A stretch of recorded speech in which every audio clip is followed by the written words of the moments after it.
গতিশক্তি 3 গুণ করা হলে বস্তুর বেগ কত হবে? তার মানে এখানে আমার কানেকশন কার সাথে? গতিশক্তির সাথে বেগের কানেকশন। কোনো কিছু বোঝার দরকার নেই, তুমি জাস্ট আগে সূত্রটা লিখে ফেলো। গতিশক্তির সাথে বেগের সম্পর্ক কি? Half M V square. গতিশক্তির সাথে বেগের রিলেশন কি? Half M V square. আমি লিখলাম।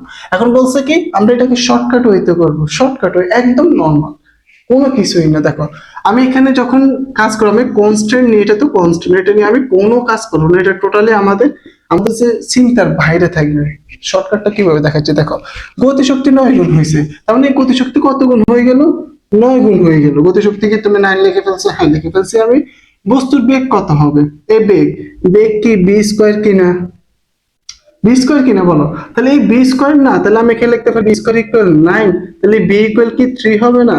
B equal 3। তাহলে আমাদের দেখো তো গতিশক্তি যদি 9 গুণ হয়, বেগ কত গুণ হবে? অ্যান্সার হচ্ছে আমাদের 3 গুণ হবে।